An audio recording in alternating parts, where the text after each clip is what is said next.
आज हम आपके सामने लेके आए हैं 5 छोटी कंपनियाँ जिनका प्राइस जो है ₹10 से कम है और मोस्टली का ₹5 से भी कम है और जिनके अंदर पोटेंशियल ज़्यादा है और जिनका बुक वैल्यू जो है अभी जो करंट प्राइस है उससे ज़्यादा है और बिज़नेस भी अच्छा चल रहा है जिन कंपनियों का। आने वाले टाइम के अंदर वो अच्छा परफॉर्मेंस दे सकती हैं। पहली है स्टेलर कैपिटल सर्विसेज़ लिमिटेड। अगर इस कंपनी की बात करते हैं तो ₹4 का इसका स्टॉक प्राइस है। बुक वैल्यू मतलब कागज़ों में इसका भाव एक प्राइस मतलब एक स्टॉक का ₹19 के आस-पास चल रहा है।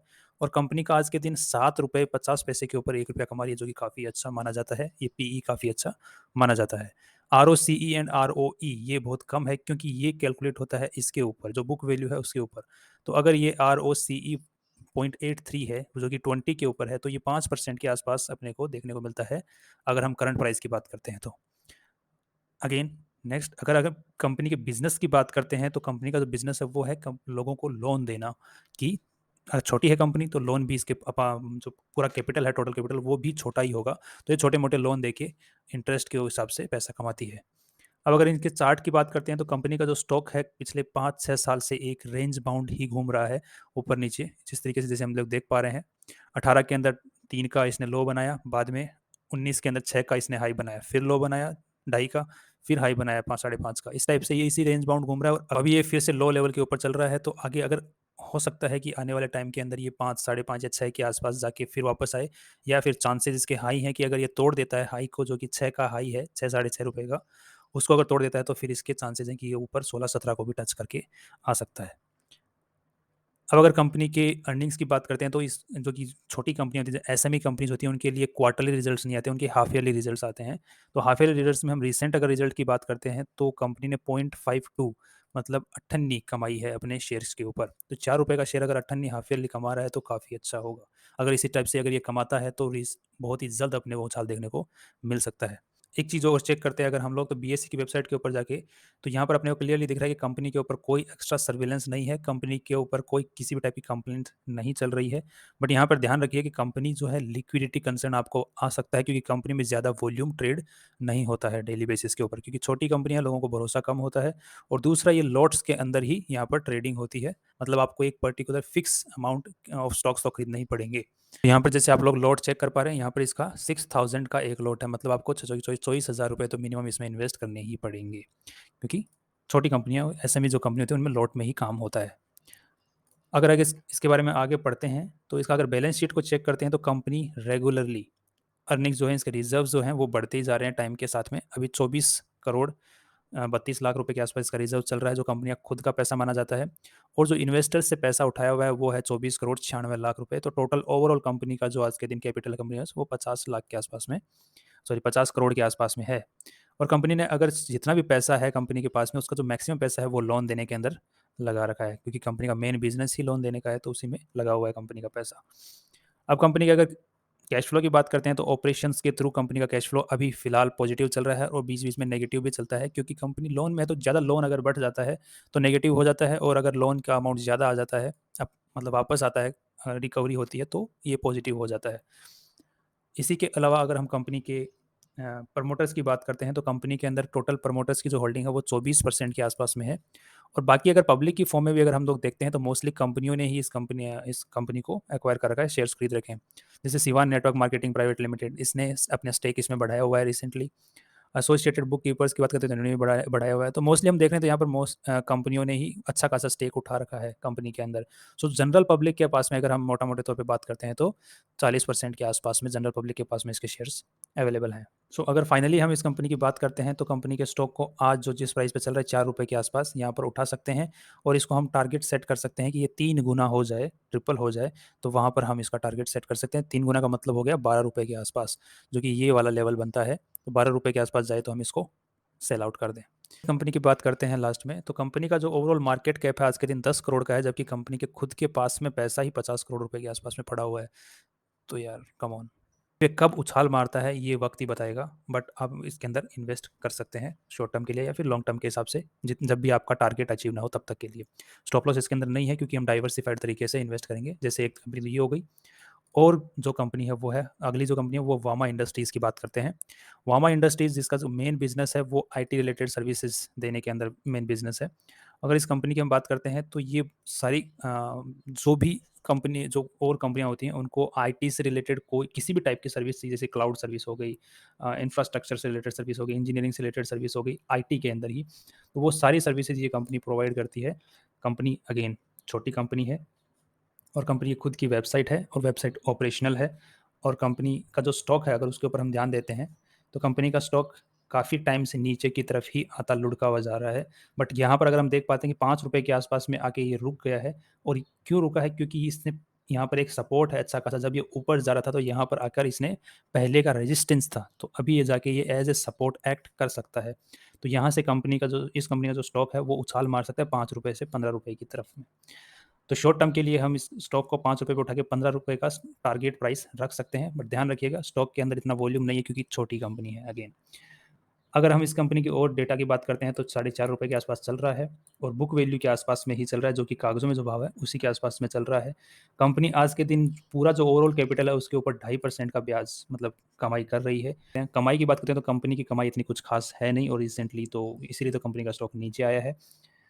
अगर हम बैलेंस शीट की बात करते हैं तो कंपनी का जो मोस्टली जो लोन है जो कंपनी के ऊपर था वो काफ़ी हद तक कंपनी ने चुका दिया है और अदर लाइबिलिटीज़ को भी चुका दिया है। अब कंपनी के पास में मोस्टली खुद का पैसा और थोड़ा बहुत लोन का पैसा बचा हुआ है और इन्वेस्टर्स का पैसा है। और वो जो मोस्टली जो पैसा लगा हुआ है वो इन्वेंट्री के अंदर है पड़ा हुआ है, मतलब जो कंपनी के पास में पैसा वो जो कंपनी काम करती है वो सामान खरीदने के अंदर लगा हुआ है। और कंपनी के पास में जो पैसा आने वाला है ट्रेड्स रिसीवेबल्स हैं, मतलब कंपनी के पास में जो भी काम किया है उसका पैसा कंपनी के पास में आना है, बाकी है भी। और दूसरे एसेट्स कंपनी ने छोटे मोटे खरीद रखे हैं। अगर हम कंपनी के शेयर होल्डिंग पैटर्न की बात करते हैं तो कंपनी के जो मालिक हैं उनके पास में 43% का आज के दिन कंपनी के मालिकाना हक पड़ा हुआ है। और पब्लिक की फॉर्म में भी मोस्टली उन्हीं के भाई बंधुओं के पास में थोड़ा बहुत पड़ा हुआ है, ज़्यादा नहीं है पर थोड़ा बहुत। जो जनरल पब्लिक के पास में 50% से ज़्यादा ही पड़ा हुआ है कंपनी का स्टॉक। तो इस कंपनी के अंदर अगर हम गेम अगर इन्वेस्ट करते हैं तो मोस्टली टेक्निकल डेटा के बेसिस के ऊपर ही करेंगे, चार्ट बेसिस के ऊपर। और फंडामेंटल्स इतने भी खराब नहीं हैं जिनको हम इतना भी ज़्यादा इग्नोर करें। और कंपनी की वेबसाइट जो है वो ऑपरेशनल है। और बीएसई की वेबसाइट के ऊपर भी आप चेक करते हैं तो कंपनी के ऊपर ऐसा कुछ सर्विलेंस या फिर कोई रेगुलेशन नहीं लगा हुआ है, कहीं कोई कंप्लेंट ऐसी नहीं आई हुई है।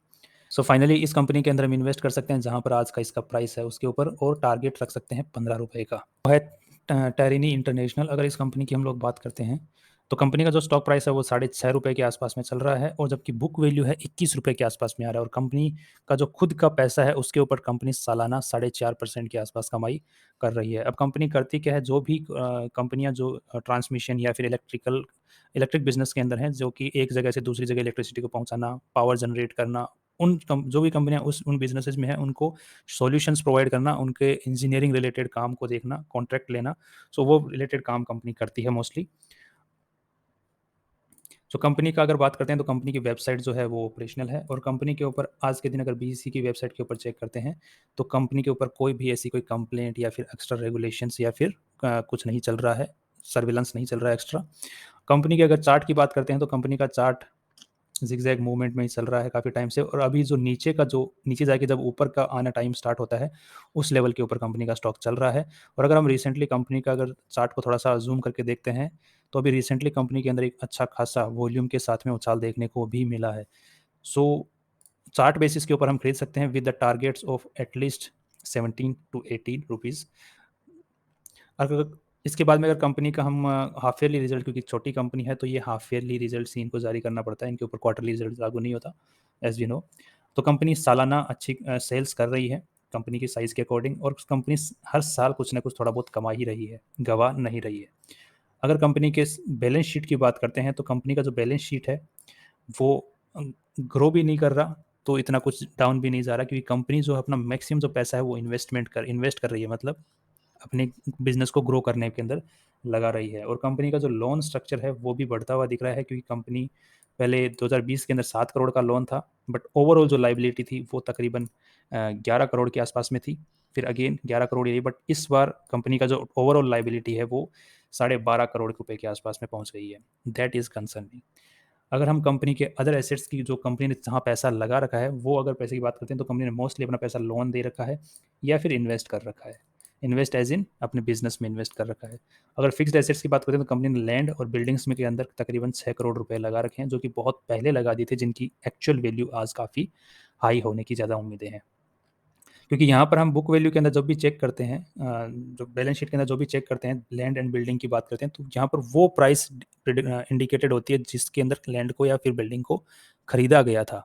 वो चाहे 10 साल पहले खरीदा गया था, चाहे 50 साल पहले खरीदा गया था। आज की जो फेयर वैल्यू है वो यहाँ पर लिस्टेड नहीं होती। जैसे हम लोग देख पा रहे हैं, लैंड की जो वैल्यू है यहाँ पर भी 4 करोड़ के आसपास ही थी और आज भी 4 करोड़ ही है। ऐसा हो सकता है कभी? सो ये है कि इसका कंपनी का पॉजिटिव पॉइंट है और काफ़ी अच्छा पॉजिटिव पॉइंट है। कंपनी अगर शेयर होल्डिंग पैटर्न्स की बात करते हैं तो 70% के आसपास प्रमोटर्स के पास में ही है कंपनी का मालिकाना। और अगर जो पब्लिक की फॉर्म में भी जो मालिकाना हक है वो भी जनरल पब्लिक के पास में ही है। बाकी जो जो भी पब्लिक की फॉर्म है वो मोस्टली पब्लिक, जनरल पब्लिक के पास में ही है, 30% के आसपास। So on the basis of chart and also on the basis of fundamentals हम लोग ये प्रेडिक्ट कर सकते हैं कि कंपनी का स्टॉक अभी यहाँ से तकरीबन 18 रुपये के टारगेट के साथ में हम इसको बाय कर सकते हैं और बाद में उड़ा सकते हैं।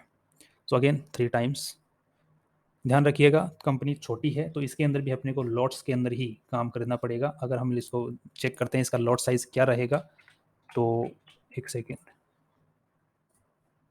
3,000 का इसका लॉट साइज है, मतलब 6 रुपये के आसपास चल रहा है। तो 6 18,000 रुपये आपके लगने वाले हैं एक स्टॉक को, मतलब इसके अंदर एक इस कंपनी के अंदर इन्वेस्ट करने के लिए एटलीस्ट। नेक्स्ट कंपनी जिसकी हम बात करने वाले हैं उसका नाम है एटीबी प्रोजेक्ट्स इंडिया। कंपनी जो है बिजनेस जो प्रोजेक्ट्स लेती है, जो कि कंस्ट्रक्शन प्रोजेक्ट्स होते हैं, इंजीनियरिंग प्रोजेक्ट्स होते हैं, उनको लेती है और कंप्लीट करने का काम करती है।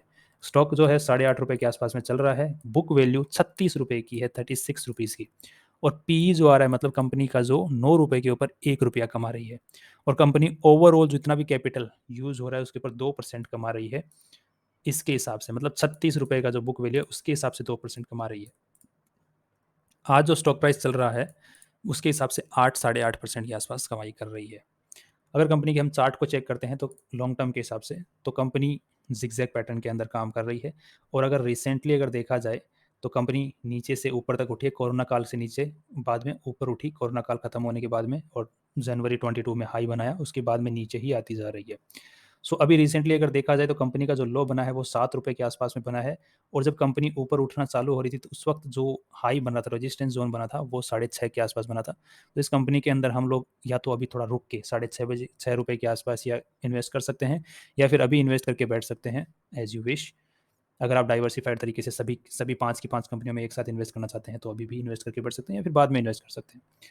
अगर कंपनी के हम क्वार्टरली रिजल्ट्स की बात करते हैं, क्योंकि ये छोटी कंपनी नहीं रही, अब इसका बड़ी कंपनी बन गई है, तो कंपनी के जो ऑपरेशंस हैं वो इंक्रीजिंग ऑर्डर में ही है, हर क्वार्टर बढ़ते ही जा रहे हैं, अच्छी बात है, नाइस। और कंपनी के जो ओवरऑल प्रॉफिट्स हैं वो भी बढ़ते ही जा रहे हैं, that is again nice. Balance sheet की बात करते हैं तो कंपनी की जो बैलेंस शीट है, रिजर्व्स का जो पैसा है वो बढ़ता जा रहा है क्योंकि कंपनी कमाई अच्छी कर रही है, और जो लोन है वो घटता ही जा रहा है क्योंकि कंपनी जितको कमाई कर रही है वो लोन चुकाने में जो काम में ले रही है। और अदर लाइबिलिटी सेक्शन है वो भी मोस्टली घटता ही जा रहा था और अभी भी घटा ही है। अभी 2021 और 22 के बीच में थोड़ा सा 4 करोड़ का इंक्रीज यहाँ पर देखने को मिला था, और वो भी मोस्टली ट्रेड्स पेएबल के अंदर, मतलब कंपनी ने अपना जो जिनसे सप्लाई लेती है उनको पे करने में थोड़ा ज़्यादा वक्त लगाया, और बाकी अदर आइटम्स भी थोड़े बहुत थे।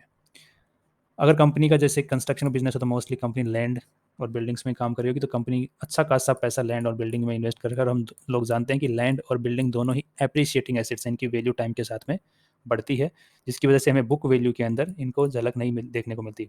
मान लीजिए अगर लैंड और बिल्डिंग के अंदर हमने 10 साल पहले इन्वेस्ट किया तो आज उसका जो भाव है हमें बुक ऑफ अकाउंट्स में तो वही देखने को मिलेगा, बट एक्चुअल जो मार्केट प्राइस होती है वो काफ़ी ऊपर निकल जाती है। तो इस कंपनी का ये काफ़ी अच्छा एडवांटेज है कि इसने लैंड और बिल्डिंग में तो अच्छी खासी वैल्यू इस कंपनी के पास में हो सकती है। अगर हम ट्रेड्स रिसीवेबल्स की बात करते हैं तो कंपनी कुछ ज़्यादा रिसीवेबल्स, मतलब उधारी में इतना ज़्यादा काम कंपनी ने कर नहीं रखा है। 4-5 करोड़ के आसपास में कंपनी ने काम करा है। लोन्स एंड एडवांसेस कंपनी ने 11 करोड़ के आसपास में दे रखे हैं। सो ये भी काइंड ऑफ कैपिटल सेफ ही है। अगर कंपनी के प्रमोटर्स की बात करते हैं तो कंपनी 27% कंपनी के प्रमोटर्स के पास में है, और DIIs ने भी कंपनी के अंदर पैसा लगा रखा है 2.5% के आसपास। LIC का पैसा लगा हुआ है, और पब्लिक ने 69% पैसा पब्लिक ने लगा रखा है, जिसमें से 2 कंपनियों ने 10% पैसा, तो 2 कंपनियों ने मिलकर ही लगा रखा है, मतलब एक बड़े आदमी ने और एक कंपनी ने। तो उन्होंने एवरेज अगर देखा जाए तो 60% पैसा जनरल पब्लिक का इस कंपनी के अंदर लगा हुआ है। तो कंपनी के फंडामेंटल्स काफ़ी अच्छे हैं, और मुझे डाउट है कि ये और नीचे जाए यहाँ से, क्योंकि कंपनी का जो अर्निंग्स हैं वो इंक्रीजिंग ऑर्डर के अंदर है, क्योंकि जैसे हम लोग यहाँ पे देख पा रहे हैं, तो हो सकता है कि कंपनी का स्टॉक नीचे ना जाए, यहीं से वापस घुमाव मार के ऊपर भाग जाए। नेक्स्ट कंपनी जिसका हम बात करने वाले हैं उसका नाम है Parvati sweeteners and powers limited. ये कंपनी का जो स्टॉक है 6 रुपये के आसपास में चल रहा है और बुक वैल्यू के आसपास में ही चल रहा है। और कंपनी जो है टोटल कैपिटल के ऊपर 4.5%, 3.5 या 4% के आसपास कमाई कर रही है सालाना।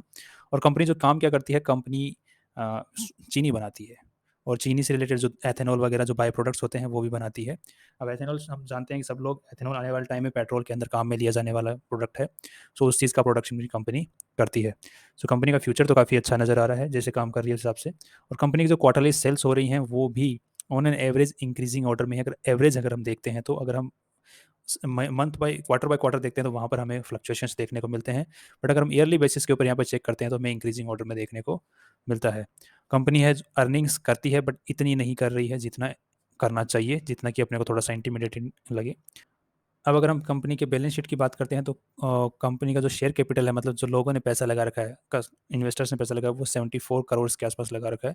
कंपनी ने रिसेंटली अपने राइट इशू के थ्रू पैसे भी उठाए हैं, और कंपनी जो बोरोइंग्स है, कंपनी ने जो लोन ले रखे थे, लोन्स का भी भुगतान यहाँ पर किया है, और अदर लाइबिलिटीज़ का भी भुगतान यहाँ पर किया है। कंपनी के पास में जैसे कि ऑफ कोर्स इसी बिजनेस में मशीनरी ज़्यादा होगी और बिल्डिंग ज़्यादा होगी, तो यहाँ पर मोस्टली जो कंपनी का पैसा है वो बिल्डिंग के अंदर लगा हुआ है और मशीनरी के अंदर लगा हुआ है। अब बिल्डिंग कहाँ पे होगी, लैंड पे होगी, तो लैंड भी यहाँ पर है। नेक्स्ट अगर कंपनी के अदर एसेट्स की बात करते हैं, तो कंपनी का जो मोस्टली पैसा है वो इन्वेंट्री के अंदर है। मतलब क्या चाहिए कंपनी को, अगर चीनी बनाएगी तो ऑफ कोर्स गन्ना, तो गन्ने के अंदर कंपनी का पैसा लगा हुआ होगा, या फिर और छोटी मोटी चीज़ों के अंदर जो कि कंपनी के प्रोडक्ट्स को बनाने के अंदर काम आने वाली चीज़ें हैं उनके अंदर लगा हुआ है। ट्रेड्स रिसीवेबल कंपनी ने उधारी के ऊपर सिर्फ 8 करोड़ का माल बेचा हुआ है, और कंपनी के पास में आज के दिन कैश बिल्कुल नहीं है, ज़ीरो कैश है। तो ये एक बहुत कंसर्निंग पॉइंट बन जाता है, जिसके अंदर कंपनी के पास में, जिसके पास में कैश नहीं होता, उसको लोन लेने की ज़रूरत पड़ती है। तो कंपनी को लोन लेना पड़ सकता है अपनी जो डेली एक्टिविटीज़ होती हैं उनको फुलफिल करने के लिए। अगर हम यहाँ पर एक चीज़ को ध्यान में देखते हैं, तो कंपनी का जो स्टॉक है वो काफ़ी टाइम से डिक्रीजिंग ऑर्डर में था। मतलब जो प्रमोटर्स थे वो अपना स्टेक हटा रहे थे, मतलब कम कर रहे थे। बट अभी रिसेंटली इसी क्वार्टर देखने को मिला कि कंपनी के अंदर स्टेक प्रमोटर्स ने बढ़ाया है, मतलब सीधे ही 50% से 70% लेके चले गए। अब जनरल पब्लिक के पास में टोटल 30% के आसपास ही शेयर होल्डिंग है। उसी में से भी जो मोस्टली जो एच हैं, जो बड़े लोग हैं, उनके पास में 10%, 12% और मान लो, तो all on an average general public के पास में 17-18% ही इस कंपनी के शेयर्स हैं। बाकी सब के सब बड़े लोग या फिर प्रमोटर्स के पास में है। सो अगर इस कंपनी के चार्ट के बेसिस के ऊपर अगर हम बात करते हैं, तो कंपनी ने एक सपोर्ट लिया है, इस पहले के जो बनाया हुआ रेजिस्टेंस है उसके ऊपर, डबल रेजिस्टेंस के ऊपर सपोर्ट लिया है। और यहाँ से कंपनी की उम्मीद है कि यहाँ से अगर कंपनी छलांग मारती है ऊपर की तरफ, तो अगेन 18 रुपीज़ इसका टारगेट रहेगा। इसको आप शॉर्ट टर्म में भी ले सकते हैं, लॉन्ग टर्म में भी, जैसे कंपनी जिस टाइप की कंपनी रिटर्न देती है उस हिसाब से। तो ओवरऑल हमें इन 5 कंपनियों के अंदर इन्वेस्ट करना है। और एक चीज़ और अगर हम बात करते हैं यहाँ पर, तो ये छोटी कंपनियां हैं, इनका प्राइस भी छोटा है, और इन कंपनियों में जो वॉलेटिलिटी रहती है, सॉरी वॉलेटिलिटी नहीं, लिक्विडिटी जो रहती है वो कम रहती है, मतलब जो बायर्स और सेलर्स होते हैं वो कम रहते हैं। तो अपने जो टोटल ओवरऑल जो आपके पास में कैपिटल है उसका सिर्फ 5% पैसा ही इन कंपनियों के अंदर डाइवर्सिफाइड तरीके से पैसा इन्वेस्ट करें। और ध्यान रखें, वही पैसा इन्वेस्ट करें जो कि आप कंप्लीटली लूज करें तो एक्सेप्ट कर सकें कि हाँ कोई बात नहीं, लग गया। सो हाईएस्ट जो पॉसिबिलिटी क्या है कि हम लूज़ कर सकते हैं पूरा का पूरा पैसा। तो उसी हिसाब से अपने को देखना है। बाकी हमने कोशिश की है कि ये स्टॉक्स को हम जो लोअर लेवल है, जहाँ पर सपोर्ट लेवल है, वहाँ पर पकड़ने की कोशिश की है, और यहाँ से उम्मीद है कि ये यहाँ से ऊपर की तरफ उछाल मारने का कोशिश कर सकती हैं। और लॉन्ग टर्म के अंदर या फिर हो सकता है कि साल 2 साल के अंदर ये कंपनी अपने को अच्छा खासा रिटर्न भी दे दें। Let's hope for good. जल्दी मिलते हैं नए इन्वेस्टमेंट अपॉर्चुनिटीज़ के साथ में। सी यू।